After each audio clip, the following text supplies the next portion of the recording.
Bonjour, c'est Michel Drac, j'espère que vous allez bien. Aujourd'hui, je vous présente un livre, je vous présente Bullshit Jobs de David Graeber. Alors, Bullshit Jobs, c'est un livre publié par David Graeber à la suite en fait d'un article qu'il avait précédemment publié dans un magazine qui s'appelle Strike. A priori, rien d'emballant, le sujet c'était les jobs à la con. Mais à la grande surprise de Graeber, il y a eu énormément de réactions généralement positives à son article et il est arrivé à la conclusion que, en partie involontairement, il avait mis à jour une problématique majeure, largement ignorée. Sans doute, avant d'aller plus loin, faut-il présenter un petit peu David Graeber. Alors, c'est un universitaire engagé, c'est aussi un anarchiste libertaire atypique, et personnellement, ma perception du personnage, c'est qu'il est en quelque sorte la preuve qu'il reste un peu de vie intelligente à gauche. En même temps, Graeber est quelqu'un dont je me méfie, car je trouve qu'il a un parcours qui interroge. C'est un Américain né en 1961 dans une famille juive d'intellectuels ouvriers autodidactes. Il s'est fait connaître, entre autres, comme militant du mouvement Occupy Wall Street, mouvement de contestation qui a fini un petit peu en eau de boudin, comme on dit. Il s'est rendu au Rojava pour être témoin d'une expérience d'auto-administration en 2014. Le Rojava, c'est cet État kurde installé avec le soutien de la CIA au nord de la Syrie. Graeber a été chargé de cours d'anthropologie à Yale, l'université historiquement des cadres de la CIA, jusqu'en 2007, date à laquelle son contrat n'a pas été renouvelé, sans doute pour des raisons politiques compte tenu de son engagement à gauche. C'est aussi l'auteur de nombreux ouvrages d'anthropologie, dont le très bon Det 5000 ans d'histoire que j'ai déjà présenté sur cette chaîne. Alors à chacun de se faire son opinion sur ce personnage atypique, intellectuel de gauche qui semble sincèrement réellement de gauche, mais qui en même temps a été chargé de donner des cours à Yale et est allé se promener au Rojava en 2014. Alors passons maintenant à la démarche de David Graeber. Lorsque Graeber s'est trouvé confronté aux réactions très nombreuses que son article sur les bullshit jobs avait appelées, il s'est dit immédiatement « j'ai probablement tapé dans quelque chose d'important » parce que effectivement à la réflexion, les bullshit jobs sont par nature un phénomène statistiquement invisible ou presque invisible. Et donc, il est possible qu'il s'agisse d'un phénomène majeur, non détecté jusqu'ici par les sociologues. Autre fait qui a mis la puce à l'oreille à Graeber, il a reçu peu de témoignages d'avocats d'affaires et aucun de lobbyistes avouant avoir des jobs à la con, et il a également été violemment critiqué par des chefs d'entreprise et des personnes travaillant dans le secteur des ressources humaines qui lui ont témoigné une réelle hostilité à la suite de la publication de son article. Et là, David Graeber s'est dit, étant donné qu'il est évident que beaucoup de lobbyistes ont un job qui n'est pas utile socialement, le fait qu'ils conservent un silence gêné ne veut pas rien dire. Si j'avais dit quelque chose qui n'est pas perturbant pour le système parce que tout simplement faux, manifestement faux, les chefs d'entreprise et les responsables ressources humaines qui m'ont témoigné de l'hostilité n'auraient pas fait attention à moi. Donc tiens, visiblement j'embête des gens, donc c'est que j'ai un impact. Donc c'est que probablement j'ai vraiment mis le doigt sur quelque chose. Alors la démarche de Graeber a consisté d'abord à définir ce qu'il appelle un bullshit job. Donc, sa définition est la suivante. Il s'agit d'une forme d'emploi rémunérée. Si ça n'est pas rémunéré, ça ne peut pas être un bullshit job. Si totalement inutile, superflu ou néfaste, que même le salarié ne parvient pas à justifier son existence, bien qu'il se sente obligé, pour honorer les termes de son contrat, de faire croire qu'il n'en est rien. Donc, ce qui caractérise le bullshit job, il faut être très clair là-dessus, c'est l'inutilité, voire le fait qu'il est néfaste. Ce n'est pas qu'il serait désagréable. Il y a un certain nombre de jobs qui sont connus pour être ce que l'on appelle vulgairement des jobs de merde. Un job de merde n'est pas forcément un bullshit job, et en fait d'ailleurs, comme on va le voir par la suite, la plupart des jobs dits de merde ne sont pas des bullshit jobs. Et la plupart des bullshit jobs ne sont pas des jobs dits de merde. Ce qu'on appelle un job de merde en général, c'est un job qui est désagréable, fatigant, usant, sans intérêt du point de vue du travailleur. Typiquement, préparateur de commandes dans un entrepôt logistique. Ce n'est pas un bullshit job, puisque un préparateur de commandes a une utilité indiscutable, il prépare les commandes. C'est un job de merde, parce que effectivement, il est quand même assez difficile de se passionner pour la préparation de commandes dans un atelier logistique, surtout du point de vue de l'agent d'exécution. il n'en reste pas moins que ça a une utilité. Donc ce n'est pas un bullshit job. Ce qui caractérise le bullshit job, c'est qu'il est si inutile, superflu ou néfaste que même le salarié ne parvient pas à justifier son existence. Alors quelle méthode Graeber a-t-il suivi pour analyser le phénomène des bullshit jobs ? Eh bien, il a eu un coup de chance, c'est que suite à son article, il a reçu de très nombreux témoignages sur son site, de gens vivant presque partout dans le monde, exerçant dans presque tous les secteurs, qui lui ont raconté leur quotidien de travailleurs sur un bullshit job. Et à partir de là, Graeber a pu constituer une base de données de plusieurs centaines de témoignages qu'il a épluchés et classés statistiquement. Alors, essayons de cerner un petit peu mieux le phénomène à travers les différents constats que fait David Graeber. Prenons l'exacte mesure de la réalité et essayons de revenir de la surprise que nous allons éprouver quand nous allons prendre cette mesure. Commençons par parler de l'ampleur du phénomène en citant 2 chiffres. YouGov a fait en 2013 une enquête en Grande-Bretagne, enquête d'opinion. Question posée, votre travail apporte-t-il quoi que ce soit d'important au monde ? 37% des personnes sondées ont répondu non. Sondage en Hollande, estimez-vous avoir un job à la con, un bullshit job ? 40% des personnes interrogées estiment avoir un job à la con. Waouh ! Voilà la mesure quantitative du phénomène. Passons maintenant à la mesure qualitative à travers quelques exemples. On va en prendre 4, même si le bouquin de Graeber en comprend beaucoup plus. Où nous entendons parler d'un monsieur qui est employé par un sous-traitant de la Bundeswehr, l'armée allemande. Son travail est de déménager l'ordinateur des troufions des services administratifs de la Bundeswehr quand il change de bureau. Dans de nombreux cas, ça veut dire qu'on va le payer pour aller louer une voiture, faire 300 km jusque là où le troufion exerce son activité, débrancher l'ordinateur, prendre l'ordinateur, faire 15 mètres à pied jusqu'au nouveau bureau du troufion, rebrancher l'ordinateur, vérifier que tout marche, remplir une tonne de paperasse, reprendre la bagnole et la ramener au point de départ. Coût total, plusieurs centaines d'euros pour le contribuable allemand, pour un travail que le troufion aurait en général pu faire lui-même, parce que même quand on est soldat, on peut quand même débrancher et rebrancher un ordinateur, faut pas exagérer. Incroyable ? Ah, mais non, c'est un bullshit job, Deutsche Qualität. Autre exemple rigolo, la fonction publique espagnole. Employé par la compagnie des eaux de la ville de Cadix, un ingénieur sexagénaire s'est retrouvé mis au placard, sa hiérarchie lui reprochant ses opinions politiques.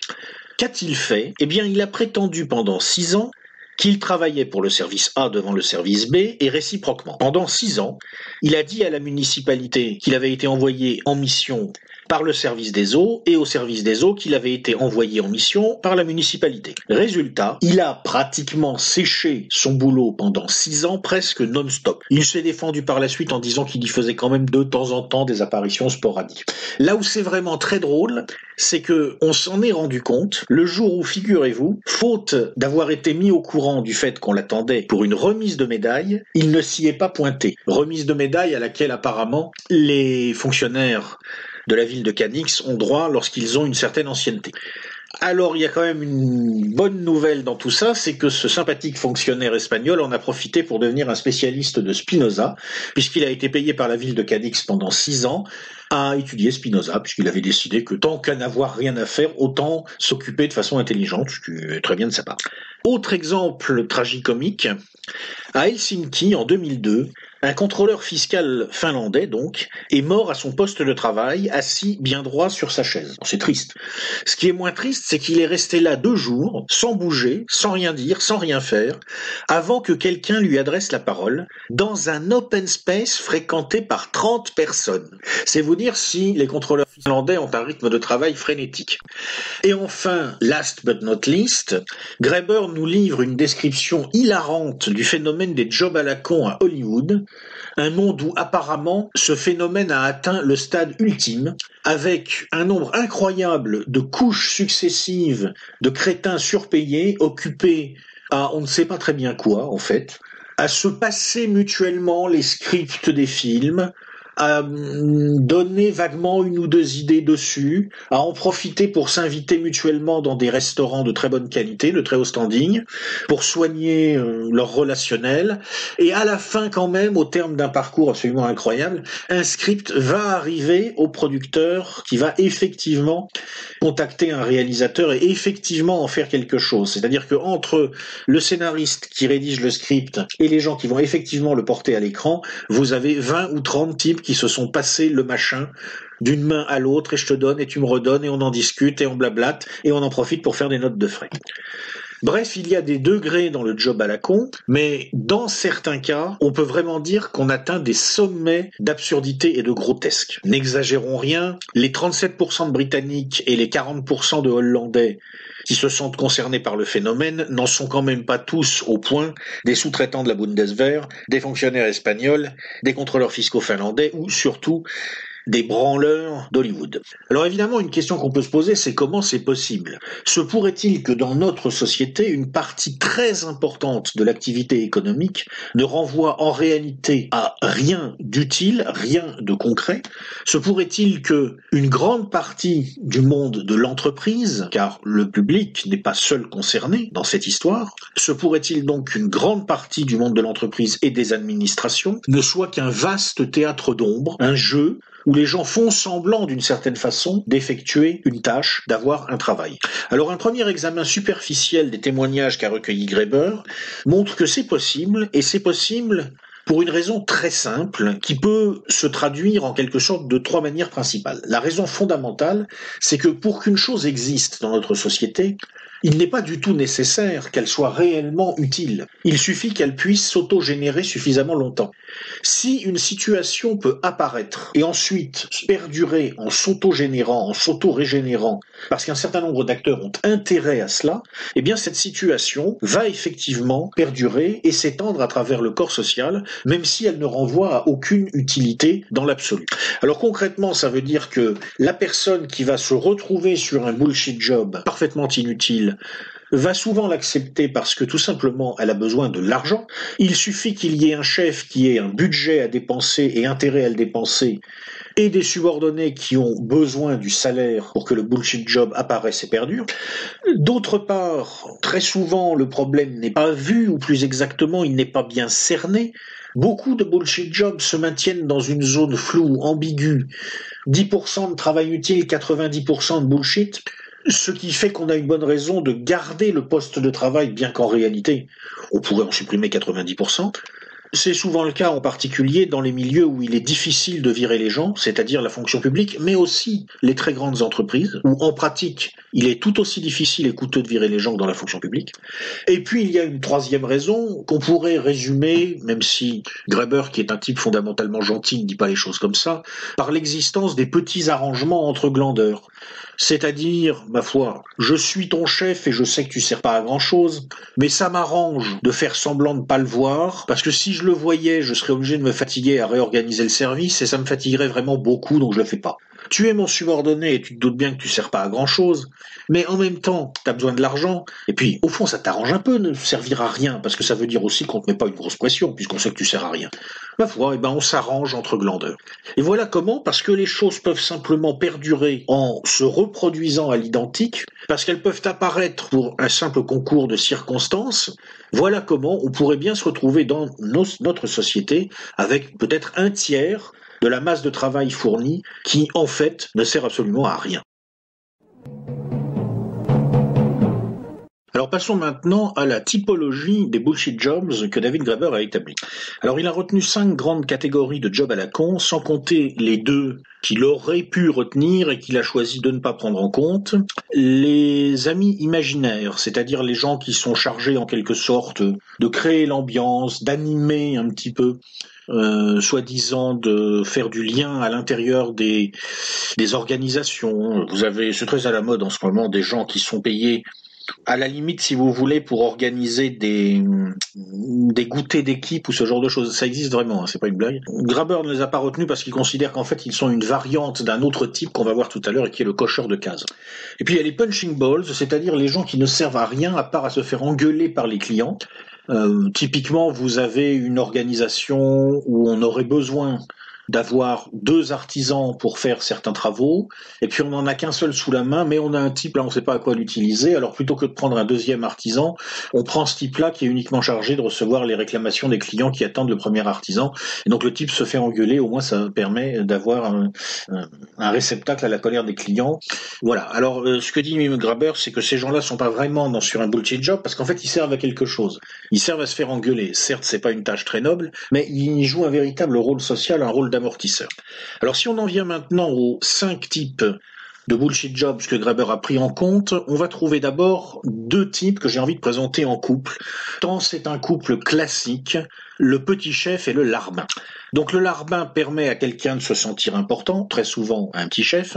Ça ne date pas d'hier, comme le fait remarquer David Graeber, à toutes les époques, pour paraître magnifique, il fallait avoir une cour. Jadis, il y a eu des domestiques en uniforme qu'on payait à ne rien faire, à rester juste debout, en uniforme, à la porte de la maison. C'était simplement une manière de proclamer la richesse de celui qui les payait, puisque la preuve était faite qu'ils pouvaient payer des gens, acheter leur temps, en ne leur confiant que des tâches mineures à titre de prétexte, voire en ne leur confiant pas de tâches du tout. Exemple aujourd'hui paroxystique du larbin, les réceptionnistes genre plantes vertes, jolies de préférence, à l'entrée des sièges sociaux des grands groupes. Autre exemple de larbin en pleine expansion, même si c'est beaucoup plus discret, la multiplication des postes artificiels dans les services où tout est automatisé, avec pour seule mission réelle de remplir le service du cadre supérieur qui administre l'ensemble, parce que s'il n'avait pas des gens sous ses ordres, en quoi serait-il supérieur, n'est-ce pas? On vous le demande bien. Alors le petit chef fonctionne évidemment très souvent en binôme avec le larbin.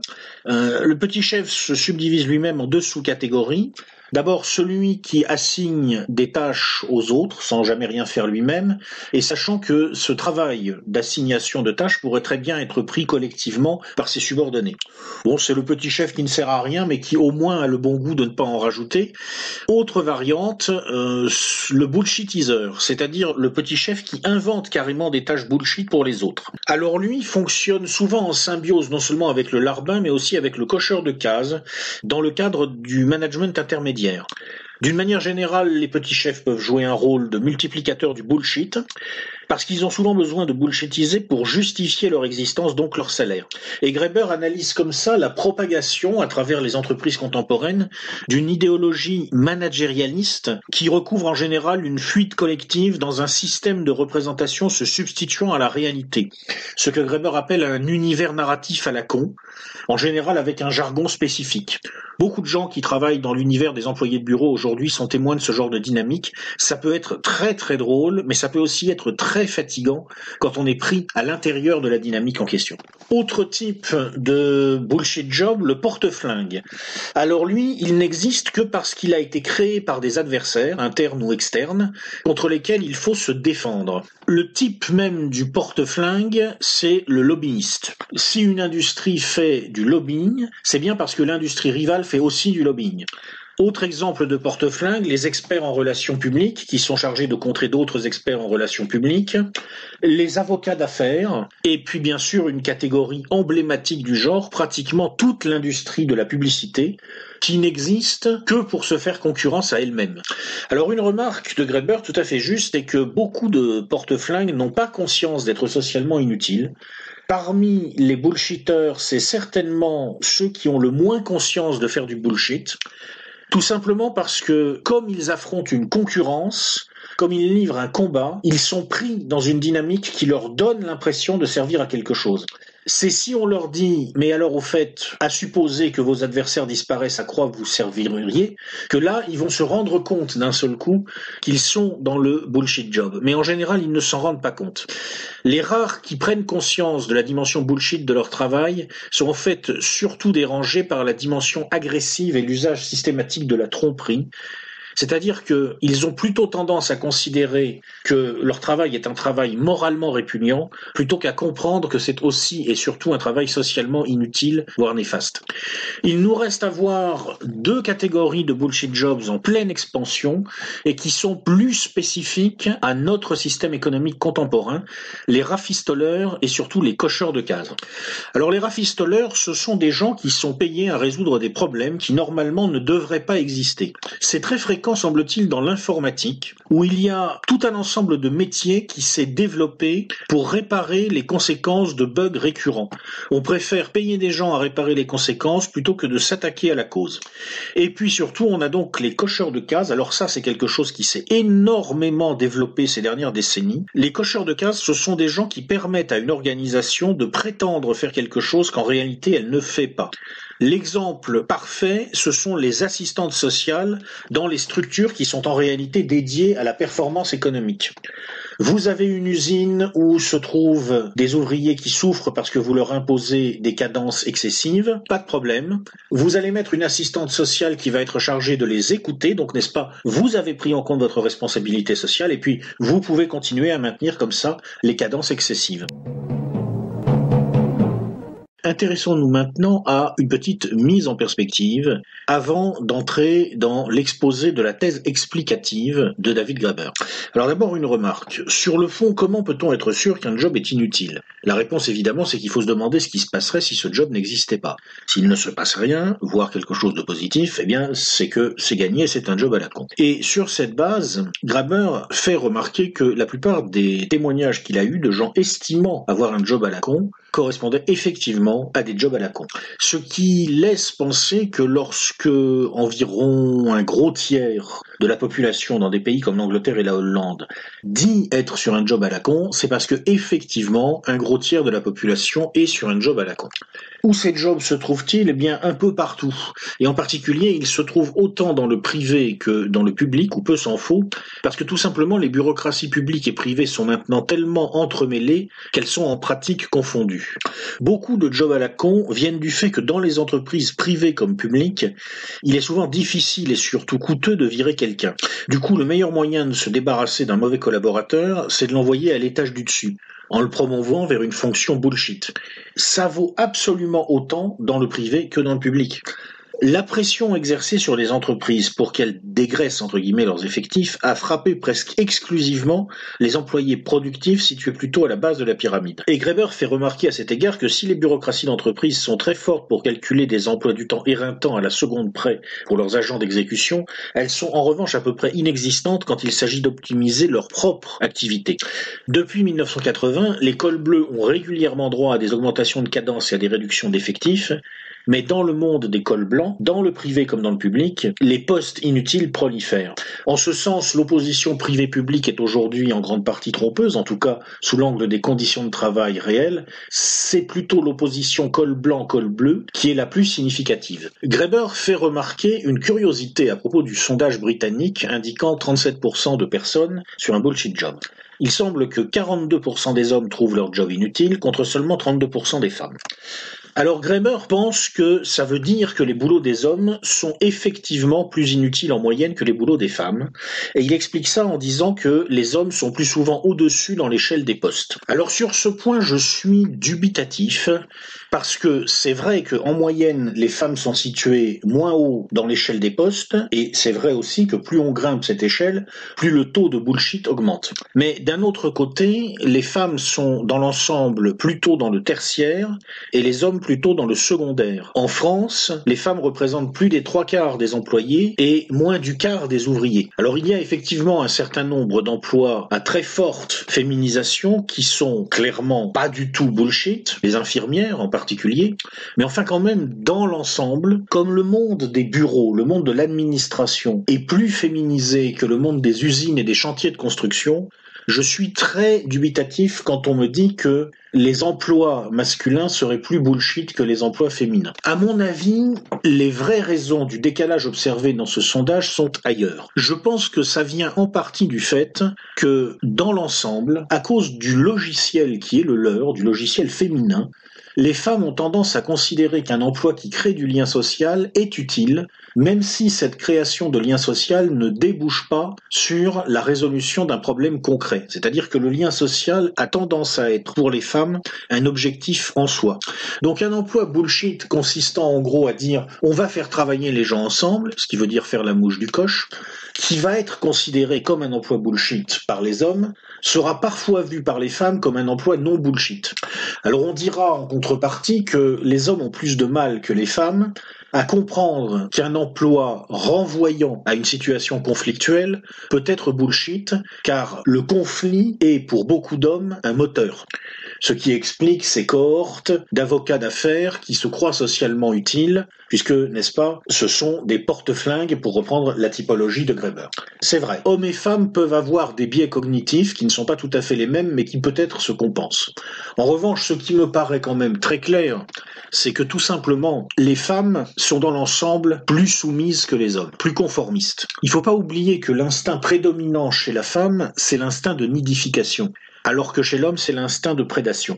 Ça veut dire que quelque part, même si bien entendu hommes et femmes ont des néocortex et sont tous deux accessibles à la réflexion, dans certaines situations, la tendance spontanée des femmes va être de se couler dans le moule en quelque sorte, plus facilement en fait que les hommes. Je crois aussi que ce qui se passe, c'est que ça fait moins longtemps que les femmes sont réellement incluses massivement dans le travail salarié. Et donc, l'être féminin en quelque sorte a eu moins de temps dans nos sociétés pour décoder les ruses du capitalisme et pour comprendre comment le système capitaliste pouvait prendre appui sur ces tendances instinctuelles afin de le manipuler.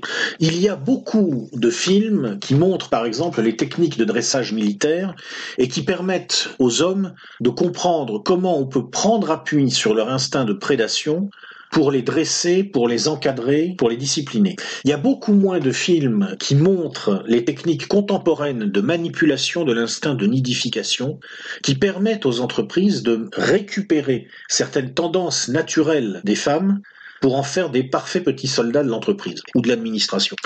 Sous cet angle, les hommes ont une morale parfois plus cynique, mais aussi plus réaliste. Il y a chez la femme d'aujourd'hui une certaine tendance, je crois, à se mentir quant au rôle qu'elle assume réellement dans le système socio-économique. Donc sur ce point-là, je ne suis pas tout à fait d'accord avec Graeber. Lui pense que si les femmes sont moins nombreuses à se croire sur un emploi bullshit, c'est parce que les emplois féminins sont moins bullshit. Mais moi, je ne crois pas. Et je crois d'ailleurs que c'est un point faible chez Graeber, qu'il n'a pas bien analysé les nouvelles techniques de manipulation qui reposent beaucoup sur la manipulation du féminin. Il se centre encore trop sur les techniques de manipulation traditionnelles héritées des organisations hiérarchiques militaires. Il y a deux points en revanche sur lesquels je suis complètement David Graeber. D'abord, il fait remarquer qu'un certain nombre de jobs qui ne sont pas à la con correspondent en réalité à la nécessité de soutenir des jobs qui sont à la con. Par exemple, lorsque vous avez des réceptionnistes qu'on a installés comme des plantes vertes à l'entrée d'un siège social, il a fallu fournir à ces réceptionnistes le mobilier, les tenues, tout le décorum qui va avec leur job à la con. Donc il y a des gens qui ont fabriqué ça. Alors effectivement, eux n'avaient pas un job à la con parce que fabriquer une table ou un micro ou un portique électronique, c'est quelque chose de concret. Mais comme tout ça a été mis au service d'une organisation appuyée sur les jobs à la con des réceptionnistes à l'entrée du siège social, eh bien, de facto, ces jobs qui n'étaient pas à la con ont servi à soutenir des jobs à la con.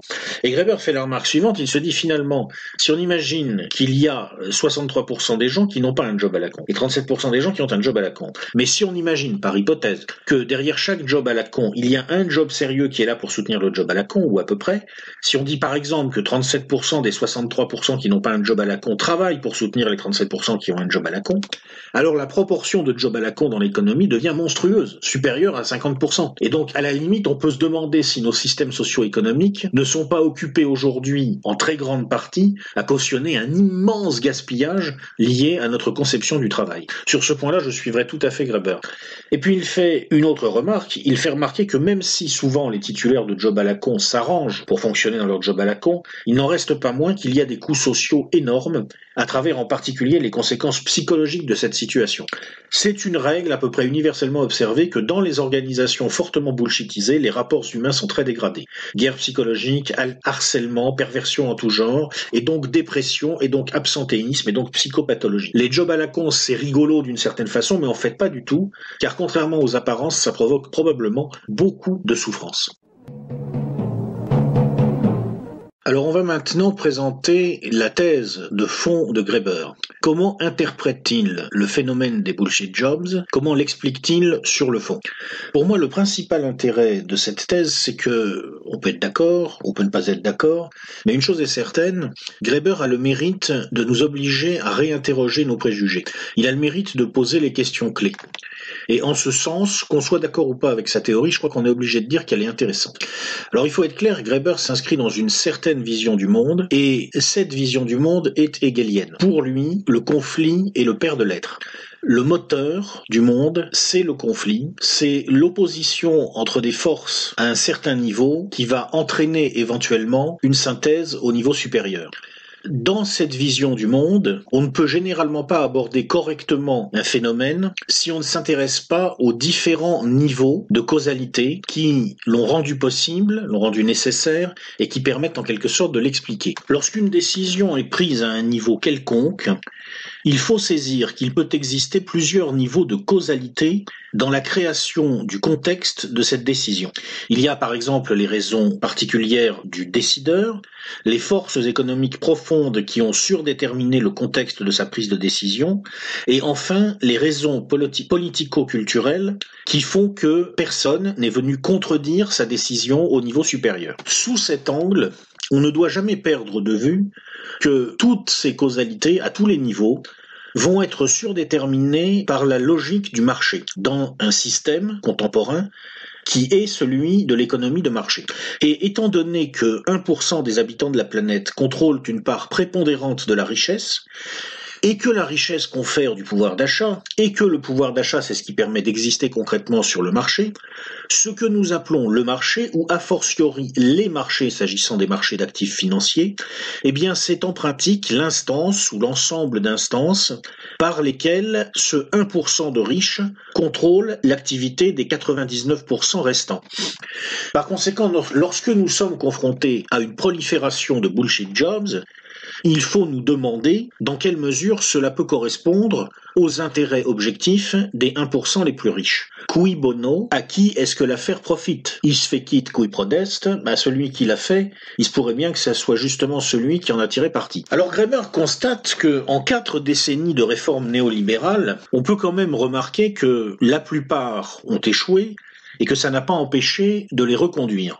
Et il formule une hypothèse générale sur le contexte psychologique actuel au niveau des classes dirigeantes, au niveau des classes supérieures, qui peut expliquer la tendance actuelle à la surprolifération des bullshit jobs. Pour lui, les classes dirigeantes et supérieures actuelles se souviennent très bien que jeunes, elles ont été à l'épicentre de l'agitation des campus, car ces classes dirigeantes sont formées par les baby-boomers. Et elles sont bien décidées à empêcher qu'une telle chose se reproduise à leurs frais. Donc elles promeuvent une société de nature à intimider les dissidents pour stabiliser coûte que coûte la structure sociale dont elles sont maintenant bénéficiaires. Cette combinaison entre un effet générationnel et une structure sociale constitue la toile de fond des différents niveaux de causalité que Graeber pense nécessaire d'analyser pour bien comprendre le phénomène des bullshit jobs. Graeber pense ce phénomène fondamentalement comme l'organisation, pas nécessairement programmée, mais tolérée par les dirigeants du système sur la base de ces dynamiques spontanées, comme l'organisation d'une forme de violence spirituelle massive sur les jeunes générations et les catégories dominées. Et nous dit-il, cette nouvelle méthode de domination a profondément dégoûté de la vie des générations entières. Elle a entraîné la construction d'un système où on apprend aux jeunes l'art de ne rien faire d'utile, mais en faisant semblant. Ce qui est revenu à la longue à les convaincre, en partie du moins, qu'ils ne servent à rien. Alors Graeber fournit différents arguments à l'appui de cette thèse. Il souligne en particulier que, à mesure qu'on cassait la logique de l'emploi à vie propre au secteur industriel des Trente Glorieuses, les salariés ont été de moins en moins liés à leur entreprise et qu'il a donc fallu les contrôler autrement qu'en se les attachant. On a donc dès lors surveillé de plus en plus près ces salariés. On a essayé de leur retirer toute compétence non substituable. On a engendré une atmosphère de peur, de stress et de paranoïa bien plus marquée que par le passé, et une pression énorme a été exercée sur les jeunes générations. Petit à petit, on a mis en place un système où, implicitement, on s'est installé dans l'idée que plus le travail des gens était socialement utile, moins il était légitime de les payer à un prix correct. L'idée étant que tout travail gratifiant sur le plan spirituel se rémunérait en quelque sorte de lui-même, et que les gens que l'on payait bien, on les payait pour occuper leur temps, occuper leurs esprits, acheter leur adhésion à un système, et que c'était cela en réalité la valeur du travail. Ce qui revient à dire que nous vivons aujourd'hui dans un système qui a détruit la vraie valeur du travail au sens où on l'entendait avant. Encore une fois, l'analyse de Graeber ne repose pas sur une théorie du complot. Il n'est pas en train de dire que ces résultats ont été obtenus de façon consciente, délibérée, dans le cadre d'une stratégie de long terme. Il dit que les acteurs à tous les niveaux ont joué leur rôle et que le contexte général créé par la domination des plus riches, principalement et secondairement par l'emprise de la génération du baby-boom, explique que les classes dirigeantes aient laissé le système aller dans cette direction alors qu'elles avaient les moyens d'essayer de contrebalancer sa dynamique fondamentale. Bien sûr, il y a des raisons psychologiques à cette dynamique fondamentale. Il y a d'abord la psychologie des maîtres. Plus les puissants nuisent, plus ils ont tendance à s'entourer de béni-oui-oui qui leur diront qu'il n'en est rien et qui auront pour travail réel de leur inventer des raisons de croire qu'ils sont bénéfiques. Or, dans l'univers professionnel contemporain où la forme prime le fond et où l'essentiel est de jouer son rôle au sens où un acteur joue la comédie, les puissants nuisent, savent qu'ils nuisent et savent aussi intuitivement qu'ils ont une manière très simple de s'entourer de béni-oui-oui qui est de multiplier les bullshit jobs. D'où, nous dit Graeber, l'apparition d'une accumulation de couches de management intermédiaires au sein desquelles la compétence et l'efficacité ne sont plus vraiment des valeurs cruciales. Au niveau de ces managers intermédiaires, ce qui compte, c'est tout simplement la capacité à faire semblant. C'est l'origine de la multiplication des activités bidons dans les secteurs bullshitisés. Ces activités permettent au management intermédiaire de démontrer ses aptitudes en matière d'invention de trucs débiles visant secrètement à garantir la conformité sociale. Et Graeber, qui garde son sens de l'humour, tout en nous décrivant ce désastre, donne d'ailleurs des exemples assez drôles de concours, par exemple le concours du meilleur conseiller municipal au Royaume-Uni. Il semble que la Grande-Bretagne soit un pays assez fortiche dans la fabrication d'un univers virtuel bullshit. Là encore, il n'y a pas nécessairement dans cette dynamique une unicité de la causalité. Les choses se combinent d'une certaine façon et puis comme ça arrange les managers, comme ça arrange les décideurs, comme ça arrange les classes supérieures et dirigeantes, eh bien on laisse faire. Et Graeber cite parmi les exemples de dynamiques qui vont contribuer à nourrir la bullshitisation, la discrimination positive et les quotas ethniques d'encadrement, en expliquant en gros que si on impose aux entreprises des quotas ethniques alors que dans la réalité les personnes compétentes ne sont pas suffisamment diverses sur le plan ethnique, eh bien ce que vont faire les entreprises, c'est qu'elles vont fabriquer un vaste management intermédiaire bullshit pour y placer des cadres venus de la diversité ethnique afin de remplir des quotas. Dans certains secteurs et dans certains pays, on arrive dans des situations extraordinaires. Par exemple, David Graeber a pu parler ainsi avec un monsieur qui avait été chargé de faire l'audit complet des processus d'une grande banque. La conclusion du gars, c'était qu'à peu près 80% des employés ne servaient absolument à rien. Alors une question qui se pose évidemment, c'est pourquoi les esclaves acceptent-ils cette situation ? Comment ça peut fonctionner dans cette banque où 80% des gens ne servent à rien ? Au fond, ils s'en rendent compte, mais ils acceptent quand même de sacrifier une partie de leur temps à faire des choses qui n'ont aucun sens, qui ne servent à rien, qui les ennuient et qui les humilient. Alors nous dit Graeber, la première raison, c'est qu'ils y ont été habitués. Ils sont souvent passés par exemple par des jobs d'étudiants et des stages qui étaient en fait un instrument pour formater les jeunes en les habituant à des emplois à la con. On leur a appris à faire des choses inutiles en faisant semblant, comme je vous disais. Il y a aussi le fait que les esclaves finalement trouvent un petit peu des avantages à leur situation. Un job à la con peut être une occasion d'interaction sociale. Souvent, il est assez peu preneur et il permet à son titulaire de faire ce qu'il aime, par ailleurs, discrètement.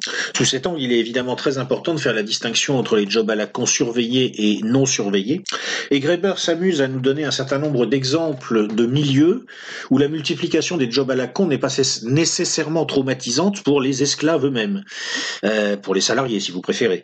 Et il cite en particulier, titre de gloire nationale, la fonction publique française française, qui apparemment est connue jusqu'aux États-Unis comme un milieu où il peut être finalement très agréable d'être sur un job à la con, parce qu'on travaille pas beaucoup, parce que l'ambiance est plutôt relaxe, et parce qu'on est quand même payé à la fin du mois. Cela dit, ce genre de situation positive est malheureusement assez rare.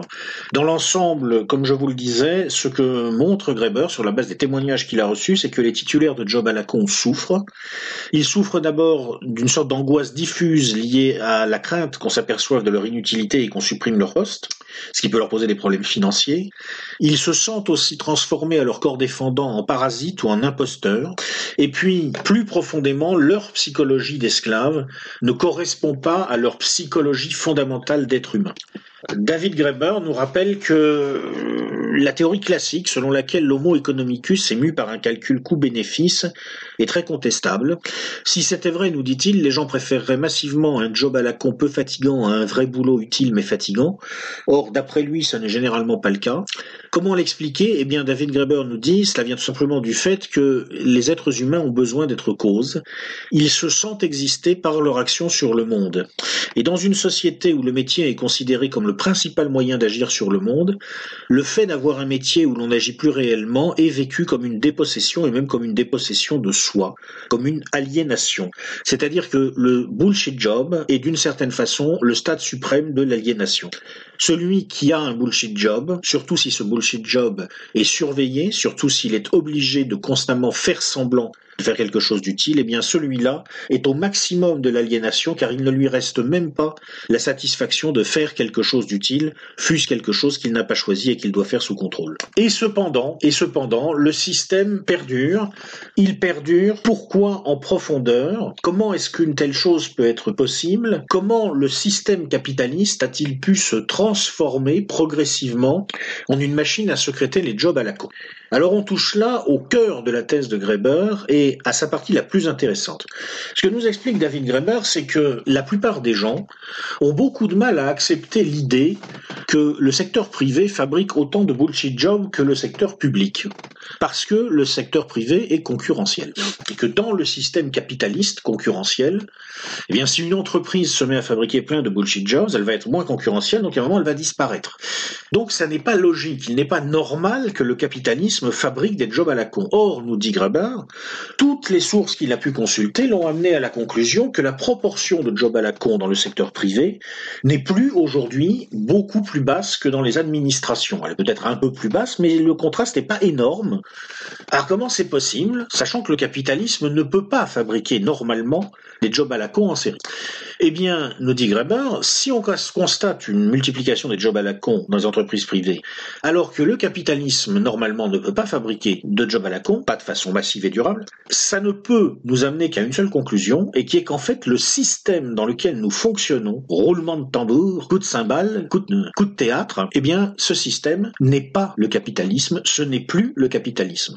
C'est-à-dire que le turbo-capitalisme fabriqué par le néolibéralisme n'est plus un capitalisme. C'est devenu autre chose, ou plus exactement, nous dit Graeber, il y a quelque chose qui n'est pas le capitalisme, qui s'est développé en quelque sorte par prédation à partir du capitalisme industriel, essentiellement dans un secteur financier de plus en plus tentaculaire et de plus en plus prédateur. Ce quelque chose est très difficile à analyser parce qu'il a de multiples points de contact avec ce qui reste de l'ancien capitalisme et il continue à s'en nourrir, mais ce quelque chose en réalité est un néo-féodalisme. C'est une économie d'extorsion de la rente par une caste prédatrice qui utilise cette rente extorquée pour redistribuer des bénéfices à des cortèges d'obligés, ce qui est la définition de la féodalité. C'est un système où l'économique et le politique sont étroitement imbriqués, à telle enseigne qu'on n'arrive pas vraiment à les distinguer, et c'est un système qui s'est créé à l'intérieur de nos sociétés officiellement capitalistes, à l'intérieur de nos économies de marché, mais un marché très étrange, un marché de plus en plus confisqué, en particulier au niveau des actifs, par des bureaucraties, et un système qui se décompose en quelque sorte en une myriade de petites unions soviétiques qui, certes, sont un petit peu mises en concurrence les unes avec les autres, mais qui en réalité s'insèrent dans une économie globale d'extorsion de la rente par le secteur financier. Et c'est la redistribution de cette rente par le secteur financier qui finit par générer un système néo-féodal par capillarité à travers tout notre système économique, jusqu'à déboucher sur la constitution de petites sociétés de cours à l'intérieur de mini-unions soviétiques dans plein d'institutions, y compris des grandes entreprises privées. Thèse, je trouve, très intéressante. Alors, à la fin de son travail, David Graeber formule quelques propositions pour essayer de résoudre le problème des bullshit jobs. Mais avant de formuler ces propositions, il essaye de déconstruire l'idéologie à l'intérieur de laquelle ses lecteurs anglo-saxons ont grandi. Une idéologie aujourd'hui managérialiste, qui s'est jadis incarnée concrètement dans l'organisation scientifique du travail à un stade antérieur, et qui trouve ses racines profondes dans la réforme calviniste. Je vais passer rapidement sur cette partie du propos pour la bonne et simple raison que cette vidéo s'adresse à un public français et que, a priori, on n'a pas besoin de déconstruire l'héritage puritain dans l'esprit des Français puisque, pour commencer, ils n'ont pas reçu le puritanisme en héritage. Quelques mots tout de même pour expliquer ce que nous dit David Graeber. Il commence par nous rappeler que le salariat est en réalité une dérivation de l'esclavage. À l'origine, dans les sociétés qui pratiquaient l'esclavage, il n'y avait pas de mesure scientifique, méthodique du temps. Et c'est bien la raison pour laquelle celui qui voulait posséder la force de travail d'un homme était obligé de posséder cet homme. C'est seulement avec le développement d'une nouvelle conception du temps, le temps pris comme substance homogène, mesurable, linéaire, que s'est fait de jour l'idée qu'on pouvait acheter le temps d'une personne sans acheter cette personne. Et c'est l'origine du salariat. En réalité, d'une certaine façon, un salarié est un esclave à temps partiel. Mais évidemment, pour que l'esclave puisse n'être esclave qu'à temps partiel, il fallait d'abord qu'on puisse segmenter le temps, qu'on puisse le mesurer. Et Graeber rappelle qu'une des premières choses que font les guildes de marchands quand elles se créent dans les villes médiévales, c'est d'installer une horloge publique. Ce n'est pas un hasard. Le système du salariat, le système de la production, d'abord par l'artisanat, puis par l'usine, tout ça, ça repose sur une utilisation rationnelle du temps et sur l'idée aussi que, quelque part, lorsque l'on n'utilise pas rationnellement son propre temps, on le vole à la collectivité.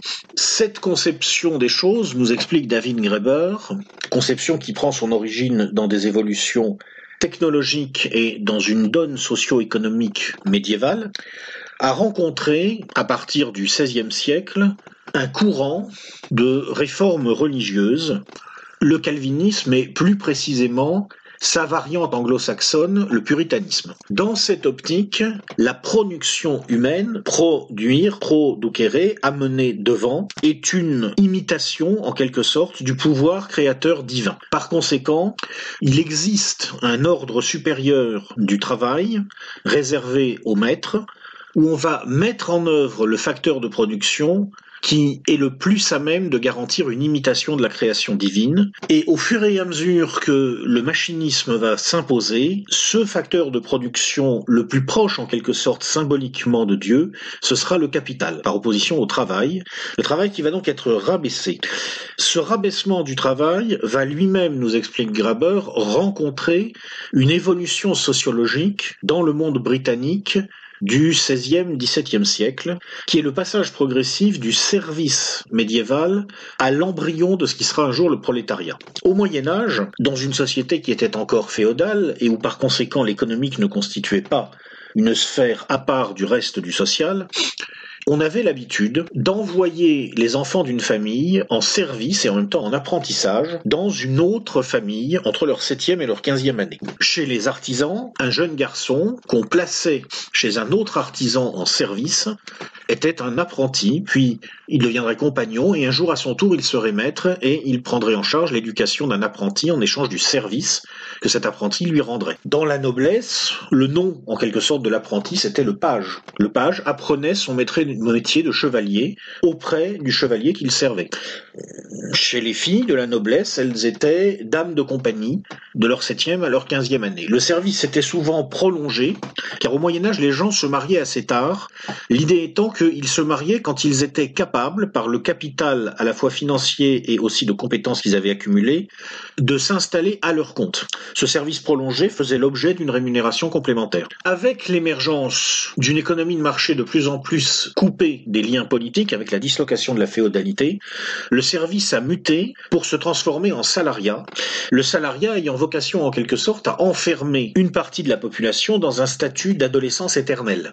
Bien sûr, ça n'a pas fonctionné, puisque les gens n'acceptent pas d'être éternellement adolescents, et donc on a vu de plus en plus des jeunes gens et des jeunes femmes, encore en service en quelque sorte, se mettre ensemble et faire des enfants, ce qui a provoqué une réaction de la part de la bourgeoisie anglaise du XVIIe siècle, et Graeber analyse cette réaction comme une des origines du puritanisme. Cet ensemble idéologico-religieux s'est incarné plus tard dans d'abord les conceptions d'Adam Smith sur la richesse des nations, puis dans les conceptions de Taylor sur le management scientifique. Vous savez que Taylor était un quaker, vous savez que l'œuvre, vous savez ou vous ne savez pas, mais si vous ne le savez pas, je vais vous l'apprendre, l'œuvre de Taylor est très intéressante, et en particulier, elle est très révélatrice des arrière-plans philosophiques de la notion de management scientifique. On trouve chez Taylor cette idée que être un bon compagnon, travailler entre gens honnêtes, entre bons amis, c'est son expression exacte, c'est en quelque sorte ne pas soustraire une seule seconde de son temps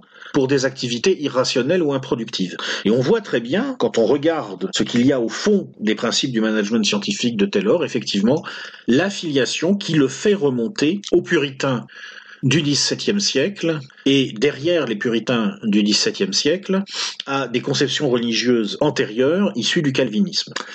Alors, si Graeber prend la peine dans son ouvrage d'expliquer cette filiation, c'est pour la déconstruire. C'est pour montrer à ses lecteurs qu'il faut être capable de prendre du recul par rapport à son propre héritage et de comprendre en particulier que la définition de la valeur par l'utilité, qui permet de calculer ce que l'on doit faire rationnellement de son temps, est un instrument de contrôle social, qu'elle est au cœur des hiérarchisations sociales contemporaines. Et implicitement, ce que David Graeber explique à ses lecteurs, c'est que s'ils veulent rester fidèles à l'esprit d'authenticité qui est la part positive de leur héritage culturel et religieux, ils doivent désormais être capables de remettre en cause la formulation idéologique qui s'est constituée progressivement par une dérive séculaire à partir de leur héritage religieux initial. Bon, alors on ne va pas rentrer plus avant dans le détail des explications, encore une fois pour une raison très simple, c'est que je parle à des gens qui sont des Français, donc qui à 98% ne sont pas protestants, et qui par conséquent à 98% ne sont pas ou peu intéressés par cette déconstruction. De toute façon, l'avantage avec les Français, c'est qu'on n'a pas besoin de les libérer de l'idéologie puritaine, parce qu'ils ne sont pas enfermés dedans. Alors on zappe et on va directement aux conclusions de Graeber. Ce qui nous amène à la phase historique actuelle. Pour David Graeber, donc on l'a compris, la phase historique actuelle, c'est quand même largement le temps du bullshit, et en plus c'est le temps du bullshit assumé. Et il fait remarquer par exemple que lorsqu'on a demandé au président Obama pourquoi il maintenait un système d'assurance relativement absurde aux États-Unis il y a quelques années, avec une bureaucratie d'ailleurs en grande partie privée, manifestement surnuméraire, Obama a répondu très simplement, écoutez, c'est vrai que c'est une immense bureaucratie, c'est vrai que ça emploie des centaines de milliers de personnes à faire des choses dont on ne comprend pas très bien à quoi elles servent, oui mais si je supprimais cette bureaucratie, il faudrait que je trouve de quoi occuper ces centaines de milliers de personnes. Donc laissez-moi administrer mon système d'assurance, semi-privé, avec un pilotage en partie public, une espèce d'usine à gaz absolument incompréhensible, ça me permet d'employer des centaines de milliers de types et de faire baisser les statistiques du chômage. C'est du bullshit, d'accord, mais c'est du bullshit qui fait baisser les statistiques du chômage. Et ce que nous explique David Graeber, en gros, c'est qu'il y a eu, depuis un certain nombre d'années maintenant, donc une immense connivence des classes supérieures pour entretenir ce système absurde, et en particulier que ça s'est fait par le développement non pas tellement du secteur tertiaire et des services comme on le dit souvent, mais d'un système quaternaire, un système entre guillemets d'analystes symboliques, ce qui est une autre façon de dire gens qu'on ne sait pas très bien à quoi ils servent en fait. Et d'ailleurs Graeber donne des chiffres très intéressants, il montre que la proportion d'employés des vrais services, les coiffeurs, les garçons de café, etc., est restée à peu près stable. Elle a oscillé en gros entre un peu plus de 10% 10% et un peu plus de 20% suivant les époques depuis 150 ans. Elle est actuellement un peu en dessous de 20%. Et que si les services aujourd'hui sont devenus le principal employeur, c'est parce qu'on se retrouve avec pratiquement la moitié des gens sur un secteur quaternaire qui n'est dédié qu'à l'exploitation de l'information, au fait de faire tourner l'information sur elle-même, sans qu'on sache toujours très bien pourquoi.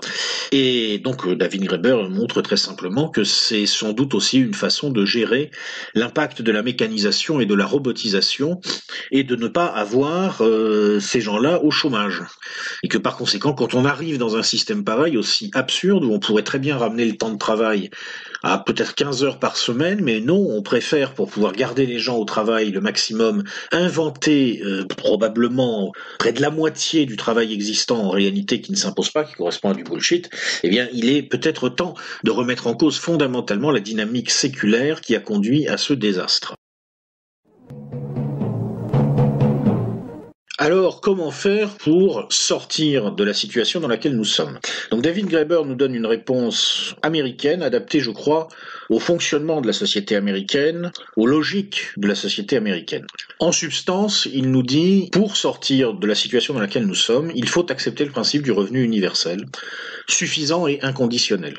Un revenu suffisant pour avoir une vie décente, mais sans plus, ce qui fait que les gens qui voudront avoir plus qu'une vie décente devront quand même travailler, mais inconditionnel pour ne pas générer une immense bureaucratie chargée de contrôler tout ça. C'est tout. On donne à tout le monde de quoi vivre décemment, sans plus, même s'il ne travaille pas. On est suffisamment riche, nous dit David Graeber, pour faire ça. C'est le point de vue, ne pas l'oublier, d'un Américain. C'est-à-dire de quelqu'un qui vit dans un pays, a priori quand même en principe très riche, compte tenu de sa superficie, compte tenu de sa population, compte tenu de son niveau d'acquisition technologique. Pour Graeber, c'est une proposition qui est adaptée aux nouvelles réalités induites par les 3e et 4e révolutions industrielles. Évidemment, pour les Américains, ça suppose d'arriver à un nouveau rapport au travail, un rapport au travail délivré de la pesanteur de leur héritage puritain. Oui, mais voilà, dans la réalité des rapports de production tels qu'ils sont en train de se nouer, c'est le seul moyen de relancer une société capable de produire du sens. Alors tout ça se défend, ce qui à mon avis se défend un petit peu moins, c'est l'hypothèse que semble suggérer Graeber que cette révolution pourrait être obtenue grâce à l'action d'une nouvelle classe sociale qui est désormais plus nombreuse que l'ancien prolétariat ouvrier, une nouvelle classe sociale qui est porteuse d'une nouvelle lutte des classes, et ce qu'il appelle la classe des aidants, car il fait remarquer qu'aujourd'hui, la majorité des gens qui ont un travail réellement productif ne sont plus des gens qui travaillent dans l'industrie, ce ne sont plus des gens qui sont liés au capital à travers l'utilisation des machines, ce sont essentiellement des gens qui sont dans le secteur des services. Là encore, c'est une réponse très américaine qui est liée au développement aux États-Unis d'une immense économie de services avec une multiplication des petits emplois.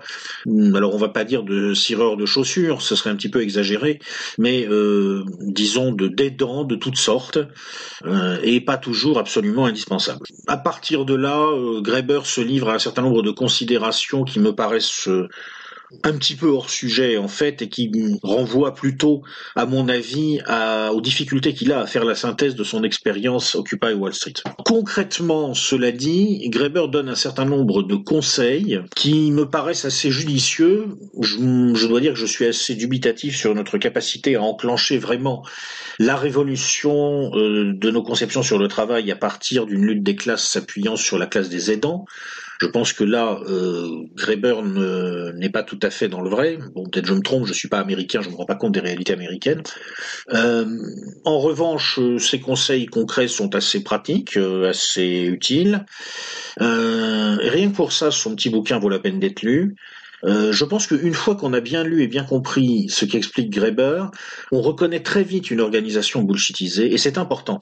C'est important parce que comprendre très vite qu'on a affaire à une organisation bullshitisée, c'est se donner les moyens de ne pas se faire piéger.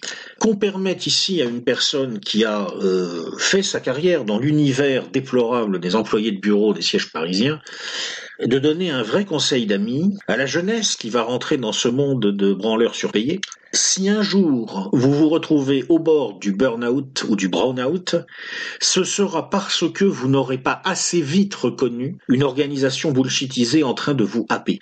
Une fois que vous avez reconnu le caractère bullshit d'une organisation ou d'un département ou d'un service ou d'une tâche, vous avez résolu 80% de votre problème parce que vous savez où il ne faut pas aller, vous savez par quoi il ne faut pas vous laisser avaler. Et donc c'est très important de comprendre la dynamique de bullshitisation pour savoir s'en garder. Et les exemples très nombreux que donne Graeber au fil de son livre vont vous permettre de vous constituer votre petit tableau de bord avec les petits voyants rouges qui doivent s'allumer pour dire « Ah, là, j'ai un petit chef bullshitiseur, essayez d'éviter. Là, j'ai un cocheur de cases, essayez d'éviter, etc., etc. » Graeber nous indique aussi toutes les petites astuces qui changent la vie au fil de son bouquin. Enfin, bon, il n'y en a pas beaucoup, c'est pas le cœur de son livre, c'est pas un manuel pratique, mais il en donne quelques-unes. Vous savez qu'il existe un navigateur internet en mot texte qui ressemble tout à fait à une fenêtre de programmation. Hein. Ça s'appelle Lynx. Et grâce au livre de David Graeber, j'ai appris que chez les informaticiens, ça pouvait être un bon moyen de se rendre la vie supportable quand on est sur un boulot genre rafistoleur qui demande en réalité 1 ou 2 heures de travail par jour au maximum. Bon, bah écoutez, ça peut servir. Hein. Je veux dire, c'est le genre de choses qu'il faut connaître dans la vie. Et puis, plus généralement, la grande leçon qu'on peut tirer du bouquin de Graeber d'un point de vue pratique, c'est que c'est important de savoir se désengager. Voilà, j'espère que Bullshit Jobs vous a amusé, vous a intéressé. La prochaine vidéo sera la vidéo d'actualité qui va couvrir à la fois les mois d'octobre et de novembre, puisque je n'ai pas fait de vidéo d'actualité d'octobre. Ce sera l'occasion de faire le point biannuel sur les différents scénarios qui avaient été proposés dans mon petit bouquin « Voir Macron », pour voir justement où est-ce qu'on en est dans le trajet du quinquennat d'Emmanuel Macron et quels scénarios deviennent plus ou moins probables. Et je vous dis donc à bientôt!